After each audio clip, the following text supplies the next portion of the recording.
Assalamualaikum Yuk. warahmatullahi wabarakatuh. Waalaikumsalam warahmatullahi wabarakatuh. Bismillahirrahmanirrahim. Amma ba'd. Semoga kita di malam hari ini dapat kemuliaan dari Allah Subhanahu wa taala. Dan di sini saya sebagai moderator Irfan Sahrudi dengan teman-teman saya Pinudin, Alia Puspitasari, Dewi Silva dan Yayu. Ini di sini kami mengadakan PKM. Ini apa tuh PKM? Lupa. Pengabdian kepada masyarakat. Ya udah sejenis lah. Jadi ada tugas dari mata kuliah Hadis Tarbawi. Gitu. Ya betul. Pengabdian kepada masyarakat yang semestinya dilakukan secara offline gitu ya. Karena kondisi yang saat ini tidak memungkinkan. Jadi kita lakukan ini secara online ya. Di sini saya dan teman-teman saya akan menjelaskan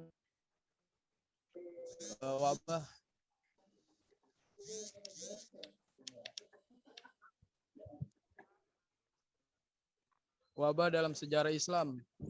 Akan dijelaskan oleh teman saya Alia Puspitasari. Alaihi falyatafaddal. Sallu ala Muhammad.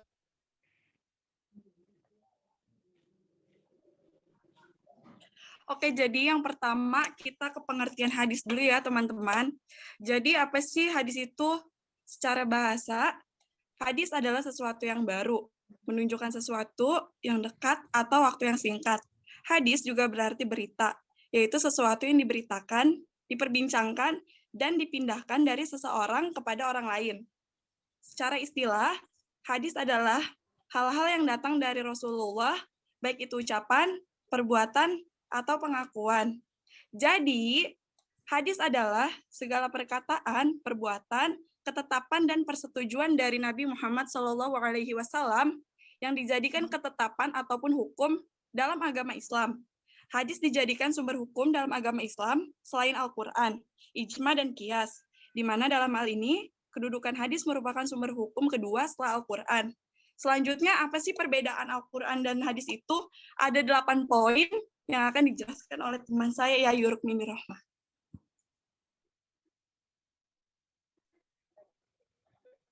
Instruksi buat para audiens, dimohon untuk unmute dan menyalakan videonya ya, agar kegiatan ini berjalan dengan lancar dan produktif. Oke. Baik, adapun yang membedakan Al-Quran dengan hadis. Yang pertama berdasarkan pengertian. Secara umum, Al-Quran diartikan sebagai firman Allah Subhanahu wa taala yang diwahyukan kepada Rasulullah SAW melalui Jibril alaihissalam sebagai pedoman dan petunjuk hidup manusia. Sedangkan hadis secara umum diartikan sebagai segala ucapan, perbuatan, dan ketetapan Rasulullah SAW. Adapun yang kedua berdasarkan redaksi. Al-Quran merupakan firman Allah dan karena itu redaksinya pun disusun langsung oleh Allah Subhanahu wa taala. Adapun malaikat Jibril hanya bertugas sebagai menyampaikan wahyu tersebut kepada Rasulullah SAW.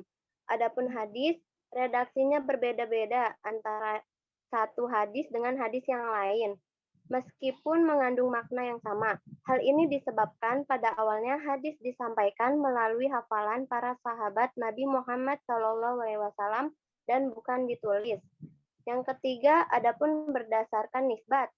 Al-Quran hanya dinisbatkan kepada Allah Subhanahu wa taala semata dan tidak pada hal lain. Istilah yang digunakan adalah Allah Subhanahu wa taala berfirman.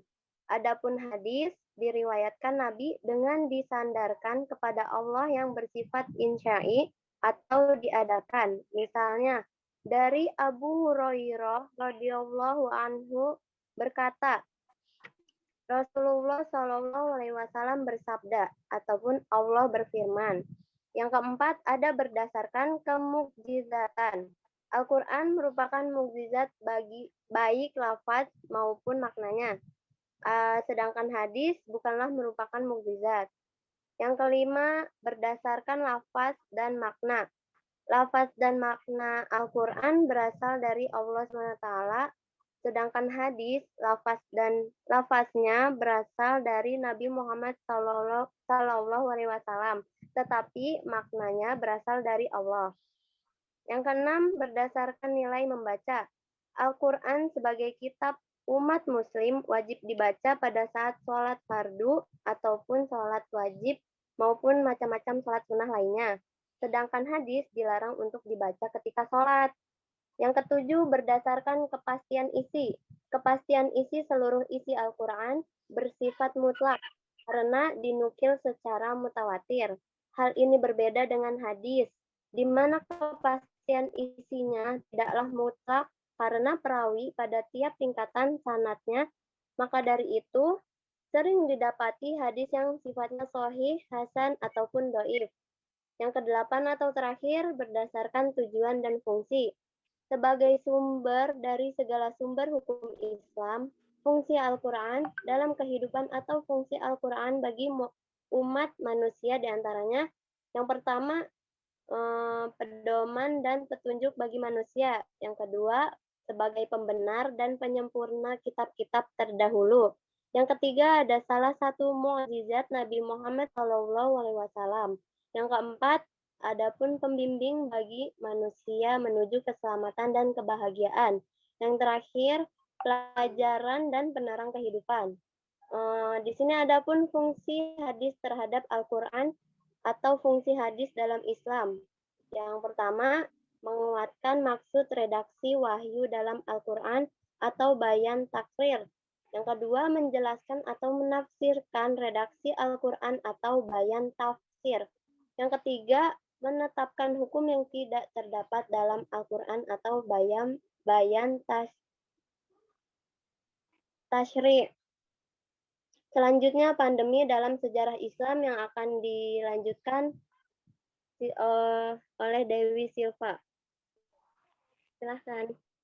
Pandemi dalam sejarah Islam.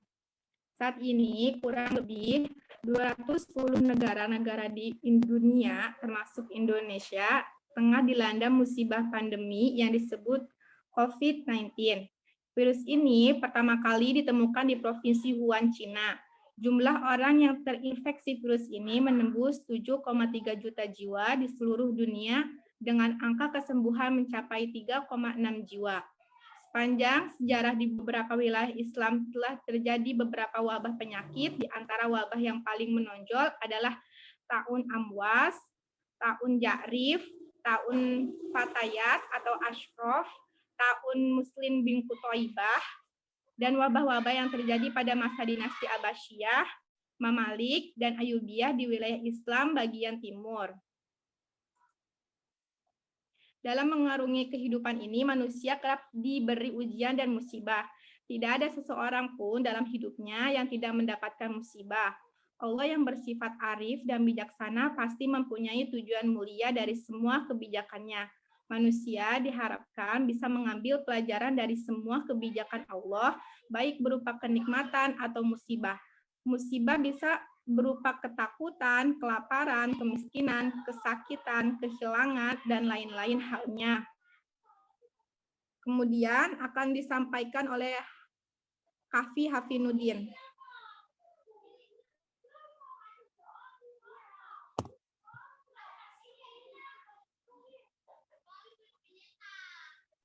Tapi mohon maaf itu mic-nya dinyalain dulu ya. Masya Allah, aku lupa bagaimana itu. Aduh. Baik, Habis makan tahun awas pada tahun 693 Masehi atau 18 Hijriah. Pada masa kekhalifahan Umar bin Khattab dinamakan demikian karena dinisbatkan kepada desa kecil bernama Imawas yang terletak antara kota Al-Quds, Yerusalem, dan Ramallah. Di desa itulah wabah taun ini muncul, kemudian menyebar ke wilayah Syam.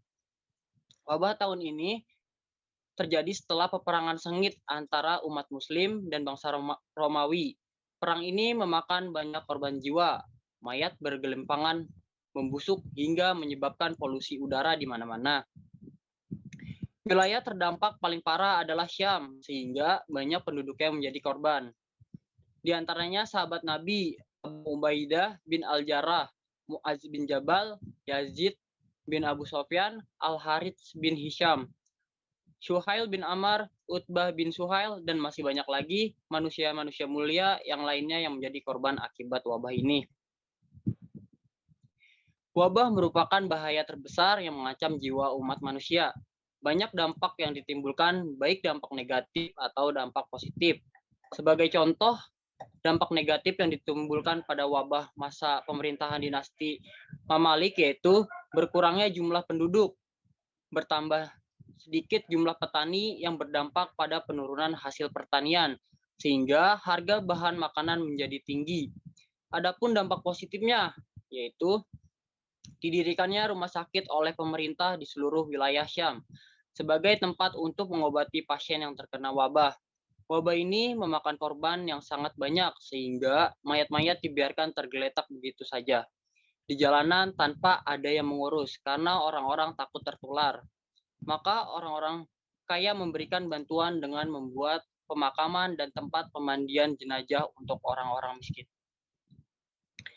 Mungkin cukup sekian materi yang dipaparkan oleh kelompok kami. Dibuka sesi pertanyaan untuk 3 orang terlebih dahulu. Dipersilahkan, waktu dan tempatnya dipersilahkan.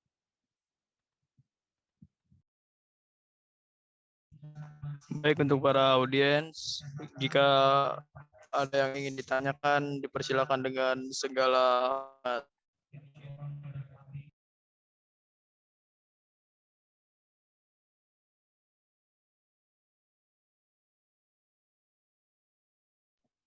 Jangan malu, jangan sungkan. Anggap aja kita keluarga. Kita ini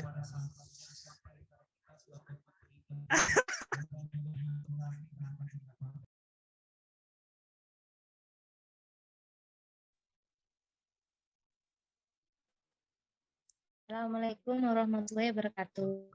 jika para audiens mungkin belum pede atau malu, nggak apa-apa, diketik aja gitu.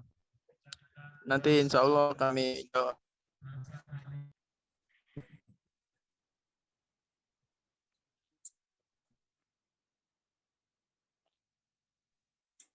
Itu ada yang nanya, ayo dilanjut.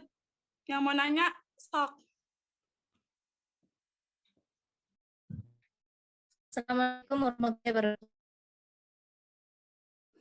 Waalaikumsalam warahmatullahi wabarakatuh. Warahmatullahi wabarakatuh.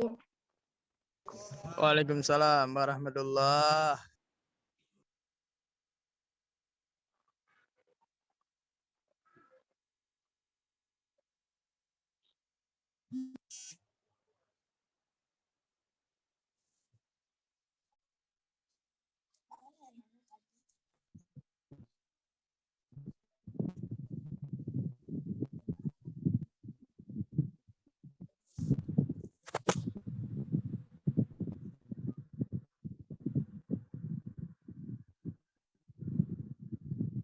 Lah, mana ada yang nanya dah?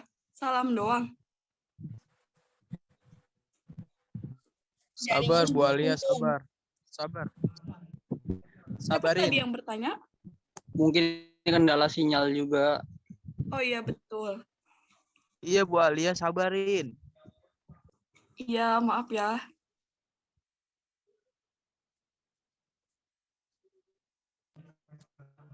Maafkan para audiens, emang Bu Alia itu kadang agresif orangnya. Jika berkendala sinyal, nggak apa-apa, yang ingin bertanya dicatat aja ya. Maksudnya ditulis tuh di kolom komentar atau di chat.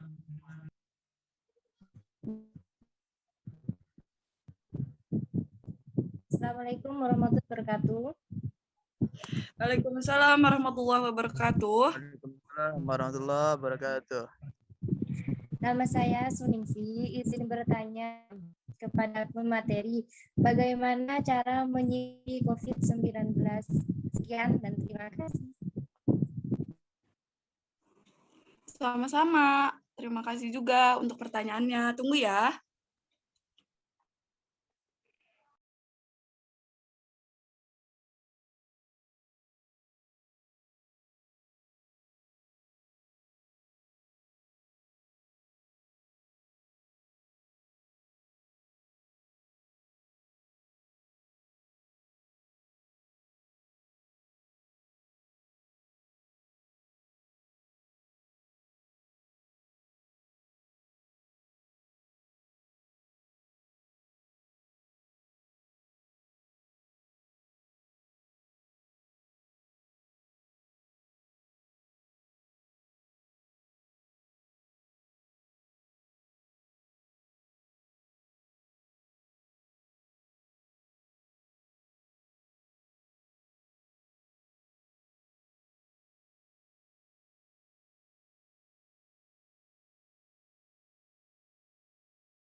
Baik, moderator, sambil nunggu pertanyaan selanjutnya, silakan dijawab dulu.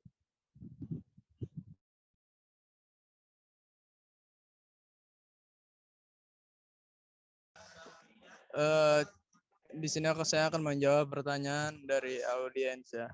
Gimana cara menyikapi COVID-19 juga.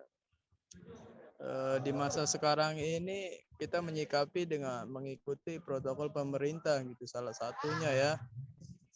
Seperti 3M, mencuci tangan, menjaga jarak, dan satu Memakai lagi masker. tuh pasti itu memakai masker, dan satu lagi nih 4, bukan 3M, 4M, makan. Karena imun di tubuh kita itu butuh asupan dari protein dan karbohidrat ya. Kalau kita tidak makan, itu kita mempunyai imun, ini kita punya imun kita itu lemah karena kita tidak makan gitu toh. Jadi cara menyikapi, kita ikuti aja anjuran pemerintah dan jangan lupa beribadah. Dan mengambil air wudhu itu sangat penting. Jadi ada 5M ya. Mencuci tangan, memakai masker, menjaga jarak, mengambil air wudhu, kelima makan. Mungkin hanya itu ya, bisa dipahami lah. Terima kasih.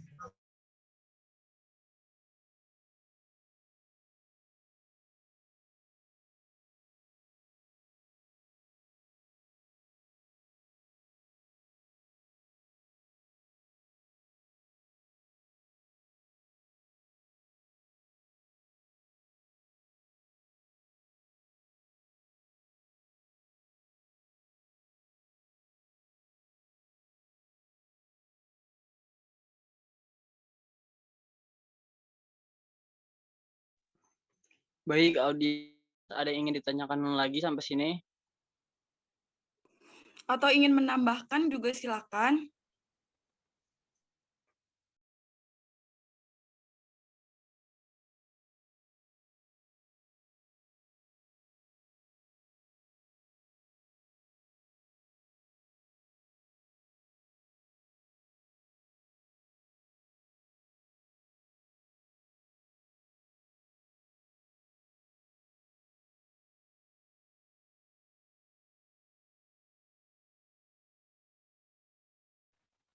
Mungkin dicukupkan saja kali ya, mengingat jam udah terlalu malam juga. Baik, moderator, tarik intisari dari materi hari ini.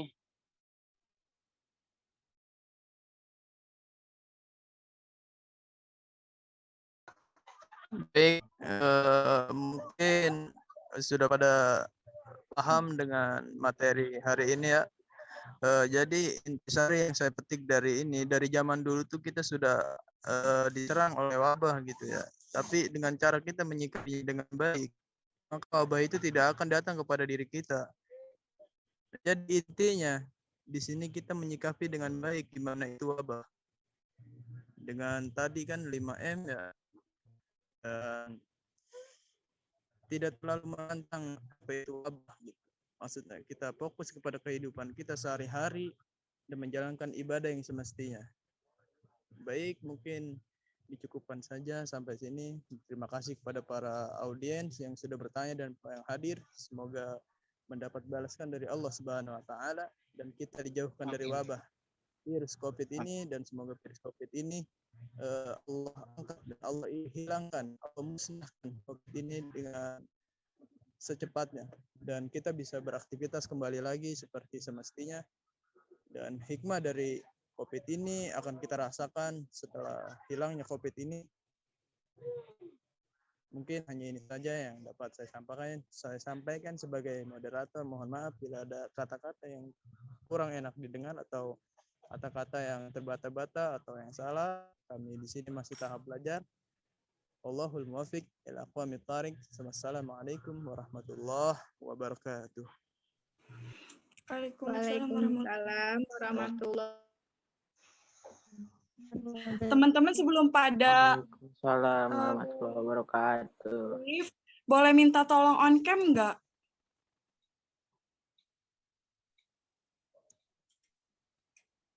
Yuk on cam, yuk on cam sebentar aja.